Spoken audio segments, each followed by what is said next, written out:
Do you have very strong feelings for me? Let's give the anti-love potion a few minutes to take effect. What? Wait.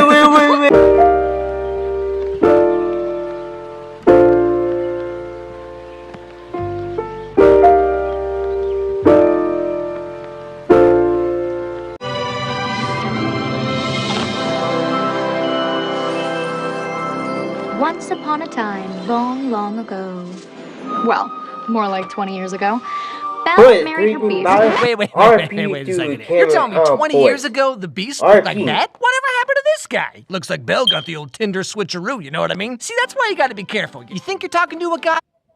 Yeah, what happened to him? Isn't that supposed to be like Beauty and the Beast? It's supposed to be some type of person who supposed to represent Beauty and the Beast, but I have no clue if it's supposed to be. With a perfect jawline, and he's telling you all about his singing teapots or whatever, and then BAM! Turns out it was just some divorced high school math teacher the whole time. Anyway, so the king's son, Ben, will somehow become the new king when he turns 16, which I'm pretty sure that's not how any of this works, especially since his dad was apparently elected king. Yeah, so instead of a honeymoon, Beast united all of the kingdoms and got himself elected king of the United States of Oridon. You know, I got a lot of questions about the socioeconomics of this world. Whatever, let's move on. He rounded up all the villains and sidekicks, basically all the really interesting people, and he booted them off to the Isle of the Lost with a magical barrier to keep them there. Anyway, so Ben wants to release some of the Disney villain kids from the Island of the Lost and let them come to his high school. Because when you see a 2008 Justin Bieber haircut in 20... He was trying to show everybody that the villains aren't just bad people. Right? They can actually be good people. And you just give them a chance. Right? That's what he's trying to say. He's trying to say that bad people can change and be good too. Right? They just don't have to be a bad people. They only be bad if they choose to. Okay, you know this guy's a risk taker. So here's where the movie actually gets going. We flash sideways over to the island, and we get our first look at who the bad kids are. Oh, there's news! Yes, you do get a first look at who the bad kids. You four have been chosen to go to a different school. In Oridon. What? But yeah, so this is the Island of the Lost, which kind of just looks like if you crossed Hook with Newsies, and all the songs are dubstep for goodness knows what reason. Anyway, so turns out these are the kids that get to live on the island and hang out with Ben and his cool hair. We have Mal, Maleficent's daughter, Carlos, son of Cruella, Jay, the son of Jafar, and Evie, the daughter of Evil Queen. And of course, being who they are, wouldn't you be shocked to learn that there's maybe a little something more going on behind this whole thing? You will go, you will find the fairy godmother, and you will bring me back her magic wand. What's in it for us? See, this is the reason. It's all about you and me, baby. Do you enjoy watching innocent people suffer? Well, yeah, I mean, who doesn't? Well, then get me the wand, and you and I can see all that and so much more. So long story short, the kids get picked up in a magic limo and taken to the Oridon Prep School, where they're greeted by Ben, the kid from before, the fairy godmother. I'm fairy godmother, headmistress. The fairy godmother? As in bippity-boppity-boo? That was a long time ago. And as I always say, don't focus on the past or you'll miss the future. Yeah, you should probably stop saying it like that. And we also meet Ben's girlfriend, Princess Audrey, who smiles way more than any person ever should. Like, I mean, seriously, this is the face you make when someone tells you to smile, you know, and you're just like, is this good enough for you? This is Audrey. Oh, Princess. When someone tells you, you need to smile, you need to perk up, you need to have that mentality of happiness. But all day, all along, you've never been happy. You always feel like there's something that holding you back from your happy place. Audrey, his girlfriend. Right, Benny Boo? Oh.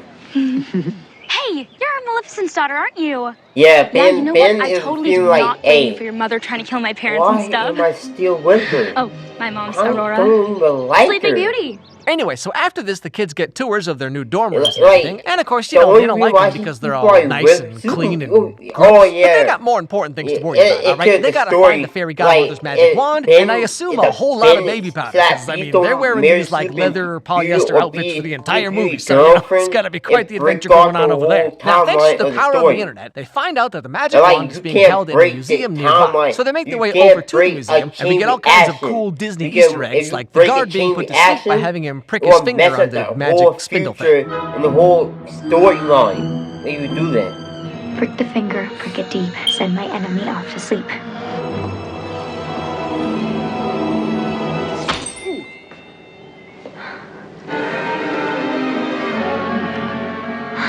But, like, as I recall, the only way to wake someone up from this spell is with a kiss, right? So, like, the next day at work's gotta be real awkward. So, you gonna do it? No. You? Nope. That would definitely be awkward. I guess this is goodbye, Jerry. Anyway, so they find the wand and try to take it, which sets off the alarm. But they all manage to escape just in time, which is really impressive because, like, how do you even run in these outfits? Now, the next day is the kids' first day at school. And, of course, you know, the thing about it is, when you look at Descendants, you realize they got so much personality similar to the actual book. You got Pain at the Beast, you got the girlfriend at the Sleeping Beauty, you got, I don't know what Mal is supposed to be. I have no clue what half the villain kids are supposed to be. Awkward. If someone hands you a crying baby, do you A, curse it, B, lock it in a tower, C, give it a bottle, or D, carve out its heart? But, as luck would have it, Mal runs into Jane, the fairy godmother's daughter, and she pretends to be her friend and gives her nice hair, you know, the foundation for any good friendship, as I always say, in hopes that she will somehow help get the wand, I guess. Try to be her friend and everything so she can slither in and you... Not like your mom, with her wand. You, the fairy godmother, daughter at Pink, so the godmother's daughter can lure Mal into stealing the one for her. I just don't understand why you can't make me beautiful too. Think it would work? Yeah. And hey, invite me. Anyway, so while this is all going on, the other characters have their own little adventures. Like Evie starts to have a thing for Prince Charming's son, aka Prince Jay starts playing whatever this sport is, and Carlos gets scared by a dog. Why are you holding him? He's gonna attack you! Carlos, you've never actually met a dog, have you? You're a good boy, aren't you? I guess you guys have it pretty rough on the island. Let's just say we don't get a lot of belly rubs. Well, I would certainly hope not. What's going on in this movie? Or this is part later on where, like, another girl sees what Mal did for Jane, and of course, you know, she wants to be cool too now. Could be something.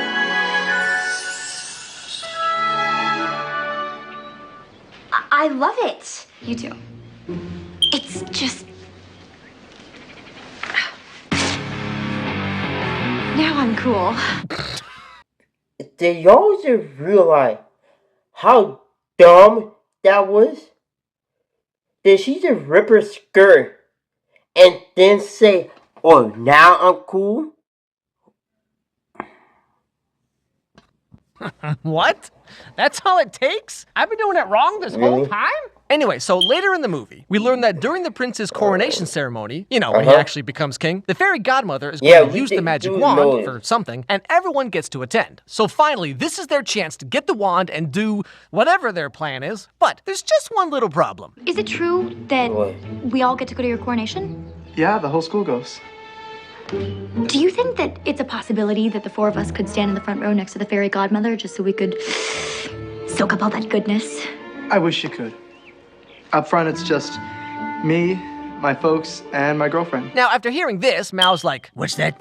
Girlfriend, you say?" Oh, I forgot. And goes off to the kitchen to start making a love cookie to try and brainwash Ben into dumping Audrey and falling in love with Mal instead. Which I feel is completely unnecessary, because let me tell you, okay, when I was 16, if some cute... But you gotta realize, in the whole entire show, there's gonna be something where he actually have feeling for her. But it's not really the cookie that actually making it feel like he has feeling for her. girl with purple hair came up and gave me a cookie, right now, I mean, it just would have been all over for me. Anyway, so she makes the cookie and gives it to Ben. No, hey.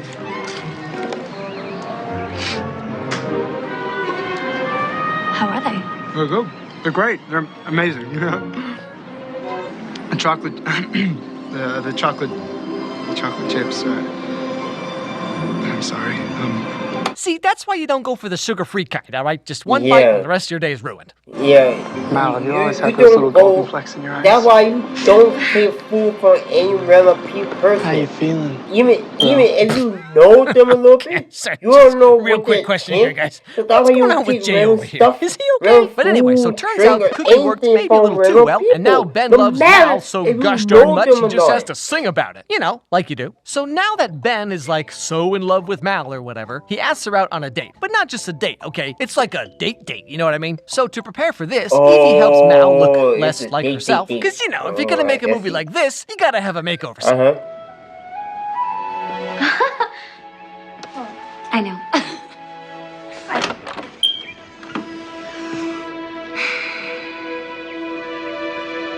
For the first time, I understand the difference between pretty and beautiful. Anyway, so then they go on this super romantic date through the forest, and they have like a picnic by the lake that Ben set up beforehand, and look at me, I'm Ben, I'm so perfect. So out of nowhere, Ben's just like, hey Mal, do you want to watch me swim? And then Mal's like, nah, I'm good. But then she takes one look at his abs, and it's all like, and she sings a song about how she's falling in love with him or whatever. But you know, to be fair, I did the same thing when I was in high school, except take guy with abs and replace him with girl who walked by me in the hallway once, but still. Damn. That's crazy. That's crazy. I'm sorry for your sadness. Not, I'll probably say sorry for your loss, but there's no way that could have been a loss. After this, Ben lets us all know that he has no idea how first dates work and just throws out one of these. What? Mal, I told you that I loved you. What about you? Well, you know, I wouldn't say love, but sure, I'm a pretty big fan of myself, all things considered, so... You don't know what to say. Wait, what was the question? Anyway, so skipping ahead a little bit, it's the day of the coronation. Finally time to get that magic wand. Now, believe it or not, Mal's not completely evil, and she plans to undo her love spell on Ben before the whole, like, taking over the world thing happens, because otherwise, you know, that'd be kind of rude. I have something for you. Yeah, and it'll be kind of, like, mess up. It's just for later. Always thinking. But I can't wait. No! This is really good. Would you say that you're still in... that you have very strong feelings for me? Let's give the anti-love potion a few minutes to take effect. What? Wait. You know? Dang it, I actually forgot. But I actually did forget that he actually knew. Because there's no way that he just go and say, oh, let's get the anti-potion a chance to take effect. Like, he knew. Wow. You knew? Yeah, so turns out the love spell wore off a long time ago. But like I said, a cute girl with purple hair who gives you cookies and muffins? Like, come on, what am I gonna do, say no? Anyway, so the coronation starts, you know, big fancy ceremony and all that. But I gotta say, I know that Disney Channel doesn't have the biggest budgets or whatever, but like, how has their green screen technology not gotten any better since like Halloween Town 1? What's going on over there, guys? Anyway, so the fairy godmother takes out her magic wand, Mal grabs it and blasts open the barrier on the island and unleashes all the Disney villains into... What's that now? No. You're kidding. Child, what are you doing? If you won't make me beautiful, I'll do it myself. Huh. Well, isn't that something? So let me just get this straight here. Jane wants to be pretty, and so naturally, of course, that means the wand is therefore going to destroy the barrier on the island? Just wham bam bibbidi bow, there you go. Like, how exactly does magic work in this world? And on top of that, like, what even was Jane's plan here? She's just gonna, like, make herself all purty in front of everyone, as if her mom isn't just gonna undo the spell 5 seconds later anyway? And everyone already knows what she looks like, so, huh? Disney Channel movies, they don't always make sense. Anyway, so Mal takes the wand away from Jane, and she's about to do, you know, whatever she's gonna do with it, but that's when things take a turn.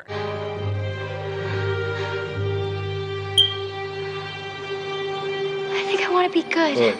You are good. How do you know that? Because Because I'm listening to my heart. I want to listen to my heart too. Have you ever noticed that that's like the solution to every problem in every Disney movie? But like, I tried that once and I did not get very far. Hey, you remember that time you went to Starbucks and the barista said, enjoy your drink, and you said, yeah, you too? Why don't we just think about that for 12 hours? Or how about that time in high school when Jessica randomly asked if you wanted to come over and study, and you said, no thanks, I studied yesterday? Hey. Yeah. Like, 9 or 10, sometimes you actually gotta listen to your heart. Alright? Because sometimes your heart can be the best thing that can help you get someone and feel that passion love. Whoops. Sure hope you weren't planning on sleeping tonight. So in the end, Mal and the other kids decide that being good is cool, and friendship is magic, and everybody fist bumps for some reason, and they all live happily ever after until 10 seconds later. Oh yeah. Mal Mall came in and busted a whole love capacity. The love. You know, I gotta hand it to you, Disney Channel. Somehow, you always make your villains the most obnoxious people ever. Hats off to you. Anyway, so Mal tries to convince her mom that taking over the world and stuff might not be the best idea. I've had years and years of practice being evil. You'll get there. It feels like they put more effort in the villains than in the good people. It's actually really amazing. Like, how Okay, you Mal, put let's more just hold on for a effort second in here. villains You're like, what, 16? How about we circle back in like 10 years after you've dated your fourth guy who thinks that grinding his own coffee is a personality, and we can talk about it then, all right? Anyway, so in the end, Mal uses the power of love, yes, really, to turn her mom into a baby lizard, and then she gives the wand back and everyone sings and dances.